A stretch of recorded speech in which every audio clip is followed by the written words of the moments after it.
বাঙালির শ্রেষ্ঠ উৎসব দুর্গাপুজো আমাদের জন্য নয়, যোগ্য শিক্ষাকর্মীদের বেতন বন্ধ করে দিয়েছে।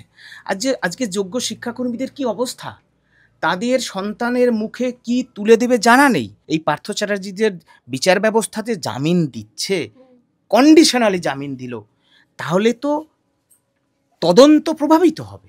এই যে এসএসসি 2016 প্যানেলের সর্বহারা চাকরিহারা, যোগ্য চাকরিহারা শিক্ষক শিক্ষিকাদের সাথে নতুন চাকরি প্রার্থীদের একটা তালগোল পাকিয়ে দিল 2026-এ ভোটের আগে ঘোলা জলে মাছ ধরার একটা প্রয়াস। দর্শকদের আমরা শুভ শারদিয়া জানালেও পশ্চিমবঙ্গে কিছু মানুষের বাড়িতে কিন্তু এবারে শুভ শারদিয়ার শুভেচ্ছাটা কোথাও গিয়ে জানাতে পারছি না। কেন জানাতে পারছি না? এই মুহূর্তে আমাদের সঙ্গে সুমনদা রয়েছে। সুমনদার মুখ আপনারা চেনেন, নতুন করে আলাপ পরিচয় করাবার কিছু নেই। দাদা, এইবারে দুর্গাপুজো প্রত্যেকবারের মতো একেবারেই নয়, মা এসেছেন, কিন্তু আপনাদের বাড়িতে সেই খুশির মেজাজ আমি একেবারে এসে ঢুকে দেখতে পেলাম না। কিন্তু না, আসলে যোগ্য চাকরি যদি কারো চলে যায়, তাহলে তাদের পরিবার এবং চাকরিহারাদের মনের অবস্থা যা হয়, আমাদের ক্ষেত্রেও তাই হয়েছে। আরও গতকাল থেকে মন ভীষণ খারাপ যখন চাকরিচোর পার্থ চ্যাটার্জির জামিন হলো বেল, আর চাকরিহারা যোগ্যদের লাইফ হেল বিচার ব্যবস্থা এবং তদন্তকারী সংস্থা করছে জনগণের বা আমাদের যোগ্যদের জীবন নিয়ে খেল। এটা যখন আমরা অনুভব করছি, তখন বাঙালির শ্রেষ্ঠ উৎসব দুর্গাপুজো আমাদের জন্য নয়, যোগ্য চাকরিহারাদের জন্য নয়, যারা কোনো রকম দুর্নীতির সাথে যুক্ত নয়।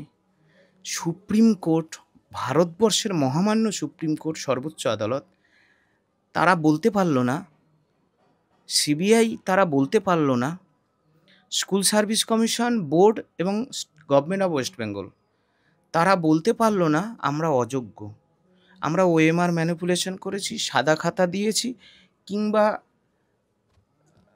কোনো দুর্নীতির আশ্রয় নিয়েছি, অথচ আমাদের চাকরি চলে গেল। মহামান্য সুপ্রিম কোর্ট বলল, আহারে খুব কষ্ট হবে, যোগ্যদের চাকরি চলে যাচ্ছে। স্কুল সার্ভিস কমিশন তারা চাকরি বিক্রি করেছে, তারা দুর্নীতি করেছে। কিন্তু আমাদের আক্ষেপ পঞ্চমীর দিনে, ষষ্ঠীর দিনে, এই দুর্গাপুজোতে প্রতিদিন প্রতিক্ষণে ক্ষণে আমাদের এই আক্ষেপ যে মহামান্য সুপ্রিম কোর্ট এত কিছু বুঝলেন, কিন্তু আমাদের যোগ্য চাকরিটা ফেরালেন না। এটাই হচ্ছে আমাদের আক্ষেপ, যে কারা চাকরি চুরি করলো, তাদের কি শাস্তি দিল, কি শাস্তির বিধান করলো তাদের বিরুদ্ধে, এটা হচ্ছে আক্ষেপ। এবং আমরা যেটা দেখতে পাচ্ছি যে মহালয়ার পরপরই মুখ্যমন্ত্রী বারংবার বলছেন যে পুজো শুরু হয়ে গেছে, কিন্তু আমি দেখলাম করুণাময়ীতে গ্রুপ সি গ্রুপ ডিরা মিছিল করছে, মাদ্রাসাতে 12 বছর নিয়োগ নেই তারা মিছিল করছে। এবং আমি বলছি যে অদ্ভুত একটা বিষয় দেখতে পাচ্ছি যে নতুন যারা এবারে পরীক্ষা দিয়েছে, এই যে আপনাদের 10 নম্বর দেওয়া হচ্ছে এক্সপিরিয়েন্সের নিরিখে, সেখানে কিন্তু তারা বারবার অপোজ করছে যে কেন 10 নম্বর দেওয়া হবে। একটা অসম লড়াই হয়েছে। মানে আমি বলছি, আপনারা তো কোথাও গিয়ে রাজ্য সরকারের বিরুদ্ধে লড়াই করছিলেন, দুর্নীতির বিরুদ্ধে লড়াই করছিলেন, সেখানে আবার নতুনদের বিরুদ্ধেও কি এবার লড়াইয়ে নামতে হবে? লড়াই কঠিন হচ্ছে দিনে। দেখুন, এই রাজ্য সরকার কত দ্বিচারিতা করছে। সুপ্রিম কোর্টের অর্ডার মেনে যোগ্য শিক্ষাকর্মীদের বেতন বন্ধ করে দিয়েছে। আজকে যোগ্য শিক্ষাকর্মীদের কি অবস্থা, তাদের সন্তানের মুখে কি তুলে দেবে জানা নেই, তাদের বেতন বন্ধ। অথচ এই চোর রাজ্য সরকার সুপ্রিম কোর্টের অর্ডার মেনে সরকারি কর্মচারীদের দিয়ে দিচ্ছেন না, অবসরপ্রাপ্ত কর্মচারীদের দিয়ে দিচ্ছেন না, ওষুধের মূল্য বৃদ্ধি, তারা খাবে কি, তারা অন্তত বেঁচে থাকুক। সুতরাং যোগ্য শিক্ষাকর্মীদের এই ভয়াবহ অবস্থা, তার থেকেও আরও আপনি বললেন মাদ্রাসা, চারিদিকে একই অবস্থা, পশ্চিমবঙ্গকে তলিয়ে নিয়ে গেছে। একেবারে শিক্ষা ব্যবস্থাটাকে বেসরকারিকরণ করতে হবে, ভেঙে দাও।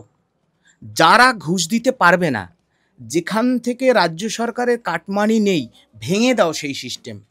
শুধু তাই নয়, নতুন চাকরি প্রার্থীদের বললেন এই যে গেজেট এবং নোটিশ, যার ভিত্তিতে SLST 2 পরীক্ষা হলো 2025 সালে, এই SLST 1 2016 প্যানেলের যে SSC, এই প্যানেলটা গেল কোথায়?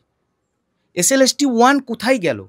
SLST 1 কমপ্লিট না হওয়া সত্ত্বেও SLST 2 কীভাবে আসলো? এবং আপনাকে একটা তথ্য বলি, আমাদের যিনি শিক্ষা প্রিন্সিপাল সেক্রেটারি আছেন বিনোদ কুমার মহোদয়, তিনি চেয়েছিলেন যে SSC 2016 প্যানেল মহামান্য সুপ্রিম কোর্টের নির্দেশে যে ফ্রেশ সিলেকশন, রাজ্য সরকার তো ফ্রেশ রিক্রুটমেন্ট করছে, তা সেটা SSC 2016 প্যানেলের আলাদা করে হোক, এবং বাংলায় 10 বছর ধরে শিক্ষক নিয়োগ নেই।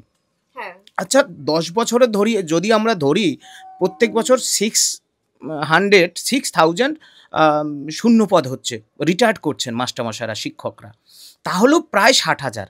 তা সুপ্রিম কোর্টে হলফনামা দিয়ে রাজ্য সরকার জানাচ্ছেন যে 9 বছর ধরে এই বাংলায় শিক্ষক নিয়োগ নেই। তাহলে 6 নং 54,000 তো বটেই। রাজ্য সরকার কি করেছে? এই যে SSC 2016 প্যানেলের সর্বহারা, চাকরিহারা, যোগ্য চাকরিহারা শিক্ষক শিক্ষিকাদের সাথে নতুন চাকরি প্রার্থীদের একটা তালগোল পাকিয়ে দিল 2026-এ ভোটের আগে ঘোলা জলে মাছ ধরার একটা প্রয়াস। কোথাও গিয়ে তো বলা যায় না, তালগোল পাকিয়ে দেওয়ার বদলে লড়িয়ে দেওয়া হলো, একটা কনফ্লিক্ট সৃষ্টি করা হলো। একদম, এই যে বললাম তো, এটাই তো একটা ঘোলা জলে মাছ ধরার চেষ্টা। এখন নতুন চাকরি প্রার্থীদের লড়িয়ে দেওয়া হচ্ছে SSC 2016 প্যানেলের আমরা যারা যোগ্য শিক্ষক শিক্ষিকা কিংবা শিক্ষাকর্মী, তাদের বিরুদ্ধে একটা সংঘাতের বাতাবরণের সৃষ্টি করে দিল রাজ্য সরকার। কেন? 10 নম্বর, এই যে SSC 2016 প্যানেলের মামলার পরিপ্রেক্ষিতে যে রিক্রুটমেন্ট হতো না, মহামান্য সুপ্রিম কোর্টের নির্দেশে এই রিক্রুটমেন্ট হচ্ছে থাপ্পড় খেয়ে। তা সুতরাং সেখানে এই 10 নম্বরের যে বিষয়, স্কুল সার্ভিস কমিশন যে নোটিশ প্রকাশ করেছে এবং গেজেট, তারা এর বর্ণনা দেবেন। সুপ্রিম কোর্টের অর্ডার আছে, আমি আপনাকে বলতে পারি 49 প্যারায় বলা আছে, দোজ হু ডিজেবল তাদেরকে as relaxation and other concession দিয়ে প্রত্যেকের চাকরি নিশ্চিত করা হোক। And those who not specifically tainted, বর্তমানে আমরা যারা আনটেন্টেড তাদের প্রত্যেককে এজ রিল্যাক্সেশন দিয়ে যেন নিয়োগ করা হয়। এবং রিভিউয়ের কনক্লুশনে লেখা রয়েছে যে এদেরকে হাইয়েস্ট প্রায়োরিটির ভিত্তিতে নিয়োগের ব্যবস্থা করুক রাজ্য সরকার। কারণ তারা মর্মে মর্মে লিখেছে যে আমরা মর্মাহত, সুপ্রিম কোর্ট দুঃখিত এমন রায় দিয়ে যে এখানে অনেক যোগ্য শিক্ষক শিক্ষিকা বঞ্চিত হলো, ন্যায় পেল না। হাইয়েস্ট প্রায়োরিটির ভিত্তিতে সংরক্ষণের কথা বলা আছে। তা সুতরাং এই 10 নম্বরের যে বিষয় নিয়ে নতুন চাকরি প্রার্থীদের রাজ্যের মাননীয় মুখ্যমন্ত্রীর নেতৃত্বে এটা একটা লড়িয়ে দেওয়ার প্রচেষ্টা, এটাই আমাদের মনে হয়। দাদা, সুবল সোরেন থেকে শুরু করে 2জন শিক্ষক মারা গেছেন এইবারে, তাদের দুর্গাপুজো, মানে আপনারা কথা বলেছিলেন কি অবস্থায় রয়েছে তাদের বাড়ির ছেলে মেয়ে, তাদের তো চাকরিও নেই। দেখুন, 2জন নয়, যোগ্য শিক্ষক সুবল সোরেন চলে গেল, উজ্জ্বল দা এর আগে শিক্ষাকর্মী চলে গেছিলেন, প্রশান্ত দা এবং শেষমেশ সন্তোষ দা। আমি সুবল সোরেনের স্ত্রীর যে কান্না আমি ভুলতে পারছি না, সহ্য করতে পারছি না। আজকেরও একটা ইন্টারভিউ দেখছিলাম যে সুবল সোরেন আজকে জীবিত থাকলে তার বাচ্চাটাকে কোলে নিয়ে হয়তো এই দুর্গাপূজায় যেত, তার স্ত্রীর হাত ধরে হয়তো কোনো পুজো মণ্ডপে যেত। একটা স্বপ্ন, একটা যোগ্য চাকরি চলে যাওয়ার সাথে সাথে তার জীবনটা কেড়ে নিল এই রাজ্য সরকারের দুর্নীতি। এই দায় কার? রাজ্য সরকারের, রাজ্যের মাননীয় মুখ্যমন্ত্রী, যিনি 3বারের মুখ্যমন্ত্রী, সততার মূর্ত প্রতীক দাবি করেন। আজকে সুবল সোরেনের স্ত্রী, সন্তোষদার স্ত্রী, তাদের পরিবারের দায়িত্ব নিতে হবে, তাদের পরিবারকে চাকরি দিতে হবে, 10 কোটি টাকা ক্ষতিপূরণ দিতে হবে। এই ছোট ছোট শিশুদের দায়িত্ব নেবে কে? এদের পরিকল্পিতভাবে রাজ্য সরকার কেড়ে নিল, একেবারে কেড়ে নিল। কারণ রাজ্যের মাননীয় মুখ্যমন্ত্রী তিনি কি জানতেন না যে তার দলের মহাসচিব কীর্তিমান চোর পার্থরা একেবারে আমলা গামলা একই দলের এক নেতা মন্ত্রীরা সব চাকরি চুরির সাথে যুক্ত। দেখছেন তো, এত কিছু সত্ত্বেও এই দেখবেন এই যে পার্থ চ্যাটার্জির হুম, হুম। মতো যে চাকরি চোর, যার বান্ধবীর খাটের তলায় ৫৫ কোটি টাকা, একবারে ২০০০ টাকার চকচকে নোট পাওয়া গেছে, কিলো কিলো সোনা পাওয়া গেছে, পার্থ চ্যাটার্জির নামে খাম পাওয়া গেছে যে মিনিস্টার পার্থ চ্যাটার্জির এত টাকা দাও রেট চার্টে। ওরা তো এরকম চাকরি বিক্রি করেছিল, কে নেবে গো বাবু চাকরি, কে নেবে, এরকম বিক্রি করেছিল। তা সেখানে এই পার্থ চ্যাটার্জিদের দেখবেন আবার প্রমোশন দেবে, কারণ তার সাথে তো মুখ্যমন্ত্রীর যোগাযোগ। তিনি কতটা প্রভাবশালী আমি প্রথমেই বলছিলাম, বিচার ব্যবস্থার কাছে মানুষ কেন যায়? বাবা সাহেব আম্বেদকররা কেন আইন রচনা করেছিল? মানুষ ন্যায় পাবে। সুপ্রিম কোর্টে মানুষ লক্ষ লক্ষ টাকা খরচা করে কেন যায়? ন্যায় পাবে বলে। কেন্দ্রীয় তদন্তকারী সংস্থা সিবিআই কার অধীনে? রাজ্যের, দেশের মাননীয় প্রধানমন্ত্রী। তাহলে আমরা প্রধানমন্ত্রীকে চিঠি দিয়েছি, আমি খুদ দিয়েছি, যে এখানে সিবিআই তদন্ত কমপ্লিট অর নট, সিবিআই তদন্ত অ্যাকসেপ্টেড অর নট। যদি অ্যাকসেপ্টেড হয় তাহলে যোগ্যদের ন্যায় পাওয়া উচিত। দেশের প্রধানমন্ত্রীও বলে গিয়েছিল যে কারোর চাকরি যাবে না, রাজ্যের মুখ্যমন্ত্রীও বলেছিল কারোর চাকরি যাবে না, সবার চলে গেল। আমি যে কথাটা বলছিলাম, দেখবেন এই পার্থ চ্যাটার্জিদের, চোর পার্থ চ্যাটার্জি, যাদের জন্য সুবলরা চলে গেল, সন্তোষরা চলে গেল, আমাদের লাইফ হেল হয়ে গেল, হ্যাঁ, তাহলে ওনাকে আবার স্বমহিমায় নিয়ে আসবে। যে পদে ছিল, শিল্পমন্ত্রী ছিল, প্রাক্তন শিক্ষামন্ত্রী ছিল, সব সেই স্বপদে নিয়ে তো আসবেই। শুধু তাই নয়, এই চ্যাটার্জিকে, এই পার্থ চ্যাটার্জিদের বিচার ব্যবস্থাতে জামিন দিচ্ছে, কন্ডিশনালি জামিন দিল, তাহলে তো তদন্ত প্রভাবিত হবে, কারণ এটা প্রভাবশালী। এবং আমরা বিচার ব্যবস্থার প্রতি আপনাকে একটা তথ্য তুলে ধরি, পার্থ চ্যাটার্জি, চোর পার্থ চ্যাটার্জিকে ৯০,০০০ টাকার ব্যক্তিগত বন্ডে শর্ত সাপেক্ষে জামিন দেওয়া হয়েছে। তাহলে কেন সুপ্রিম কোর্ট, কেন বিচার ব্যবস্থা, যে not specifically found to be tainted বা আনটেন্টেড, যাদেরকে আবার পরীক্ষায় বসালো রাজ্য সরকার বা সুপ্রিম কোর্ট, কেন তাদেরকে শর্ত সাপেক্ষে তাদের চাকরি বহাল রাখলো না?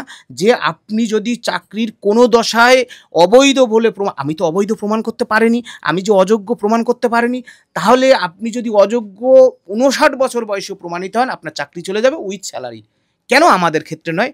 সুতরাং বিচার ব্যবস্থা যদি একপেশে হয়, বাবা সাহেবের আত্মা কষ্ট পায়, ভারতবাসী, আমার ঘরে দেখবেন ভারত মায়ের একটা ছবি রাখা আছে, ভারত মা কাঁদে যে আমরা এই ভারতবর্ষ চাইনি যেখানে দেশের জনগণ বিচার পাবে না। আমাদের খুবই আক্ষেপ, আজকে পঞ্চমীর দিনে তদন্তকারী সংস্থার প্রতিও আমাদের খুবই অনাস্থা বাড়ছে দিন দিন, কেন্দ্রীয় তদন্তকারী সংস্থা সিবিআই। কারণ এত বড় একটা চাকরি চুরি হলো, একেবারে সেট, একই ঘরের লোক, নেতা মন্ত্রী সরকারি সব প্রমাণিত, এর থেকে আর কি প্রমাণ হবে? গ্রুপ সি গ্রুপ ডি কর্মীরা কিন্তু দাদা বলছে যে না মুখ্যমন্ত্রী, না আইন আদালত, আমরা কারোর উপর ভরসা রাখতে পারছি না, কার উপর ভরসা রাখবো? সেটাই তো আমি বলছি, মানুষের, দেখুন আমি যদি একটা বলি বিষয়টা ভেবেচিন্তে বলতে হচ্ছে তো। দেখুন, আজকে ৩বারের মুখ্যমন্ত্রী, হ্যাঁ। সততার মূর্ত প্রতীক, একবারে লড়াই সংগ্রাম নাকি তার রক্তে।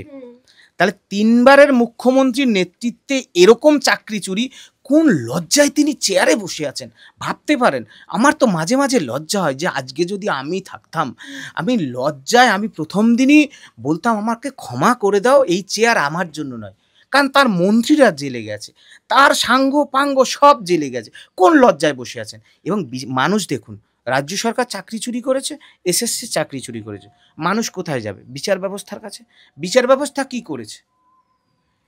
এই ওএমআর এর ভিত্তিতে অযোগ্য চিহ্নিত হয়েছে, বলেছে দেখেছেন ১৮০৬ জন শিক্ষকের তালিকা দিয়েছে যে এদের ১২% সুদ সহ বেতন ফেরত দিতে হবে। এখনো টার্মিনেটও করেনি এবং বেতন ফেরতও নেওয়া হয়নি। তাহলে সুপ্রিম কোর্টের অর্ডার, তাহলে এই ওএমআর এর ভিত্তিতে যদি অযোগ্য চিহ্নিত হয়, কেন এই ওএমআর এর ভিত্তিতে যোগ্য চিহ্নিত হবে না? কেন হবে না? তাহলে সুপ্রিম কোর্টের বিচার নিয়েও কিন্তু মানুষের প্রশ্ন, আমার প্রশ্ন আছে। তার মানে এটা নয় যে আমি বিচার ব্যবস্থার প্রতি আঘাত করছি, বিচার ব্যবস্থা আমাদের মাথায়। আমাদের আক্ষেপ কোথায় জন্মে জানেন? যখন আমরা দেখি কোনো হাইকোর্টের কোনো বিচারপতির ঘরে কারি কারি টাকা পাওয়া যায়, আমাদের দুঃখ লাগে যে তাহলে কি ওই বিচারপতিদের ঘরেও টাকা পাওয়া যাচ্ছে? আমরা তো এটা বলছি না যে সব বিচারপতি চোর, ঠিক তদ্রূপ সব শিক্ষক চোর নয়। খুঁজে বার করার দায়িত্ব তদন্তকারী সংস্থার, খুঁজে বার করার দায়িত্ব সুপ্রিম কোর্টের, নইলে ওই তদন্তকারী সংস্থার বিরুদ্ধে কেন অ্যাকশন নিচ্ছে না সুপ্রিম কোর্ট? সুপ্রিম কোর্ট তো সুমোটো কাজ করছে। হ্যাঁ, সুপ্রিম কোর্ট আর জি কর আন্দোলনে আপনারা দেখেননি কীভাবে মামলা টেনে নিয়েছিল? তাহলে সুপ্রিম কোর্ট সুমোটো অ্যাকশন নিয়ে সিবিআই শুধু নয়, যারা এই এসএসসি তদন্তের সাথে যুক্ত, এসএসসি দুর্নীতির সাথে যুক্ত, তাদের বিরুদ্ধে অ্যাকশান নিক, যোগ্যদের চাকরি ফেরাক। নইলে আমি বলছি, সচেতনভাবে বলছি, পঞ্চমের দিনে আমার জেল হোক, ফাঁসি হোক, জন্মেছি যখন চলে যাব। এটাই জনগণের কথা, আমি জনগণের কথা বলছি, যে মানুষ ন্যায় পাচ্ছে না। যে নির্বাচিত সরকারগুলো আসছে, আমাদের মতো জনগণেরকে, গরিব মানুষের ভোটগুলো নিয়ে যারা প্রতিনিধি হচ্ছে, তারা চোর বলে প্রতিপন্ন হচ্ছে, আর বিচারের কাছে যাচ্ছে ঘটি বাটি বিক্রি করে। হাইকোর্ট, সুপ্রিম কোর্ট, মানুষ ন্যায় পাচ্ছে না। আমি মামলা করেছি 22 লক্ষ এমআর পাওয়ার মামলা, মাত্র 25 সেকেন্ডে 10.5 লাখ টাকা ধুলিস্যাৎ। কিচ্ছু না, মানুষ কিচ্ছু পাচ্ছে না। আমরা বিচার ব্যবস্থার প্রতি, মাননীয় প্রধান বিচারপতি এবং সুপ্রিম কোর্টের 99.99% বিচারপতি যারা সৎ, যারা সংবিধানকে সামনে রেখে ন্যায় দেয়, আমরা তাদের প্রতি বলছি, তাদের প্রতি আমাদের আবেদন, মানুষ ন্যায়ের জন্য সুপ্রিম কোর্টে যায়, আপনারা ন্যায় দিন। এসএসসি মামলায়, এসএসসি 2016 প্যানেল মামলায় সুপ্রিম কোর্টের কাছ থেকে আমরা ন্যায় বিচার পাইনি। কারণ সুপ্রিম কোর্ট আমাদের অযোগ্য বলতে পারেনি। তাহলে আমার ফান্ডামেন্টাল রাইট কেড়ে নিচ্ছে, আমার বেঁচে থাকার অধিকার কেড়ে নিচ্ছে। এই চাকরির সাথে আমার বেঁচে থাকার সম্পর্ক আছে, আমার বাচ্চার বেঁচে থাকার সম্পর্ক আছে, পড়াশুনোর সম্পর্ক আছে, আমার মায়ের আর কটা দিন আয়ু নিয়ে বেঁচে থাকার সম্পর্ক আছে এই চাকরির সাথে। আমার ফান্ডামেন্টাল রাইট যখন রাষ্ট্র কেড়ে নেয়, এই রাষ্ট্রের একটা অংশ বিচার ব্যবস্থা যখন কেড়ে নেয়, যে বিচারে মানুষের ন্যায় পায় না, সেই বিচার কখনোই বাবা সাহেব আম্বেদকর লিখে যায়নি। সেজন্যই বলছি, এসএসসি মামলায় সুপ্রিম কোর্ট আমাদের ন্যায় দেয়নি।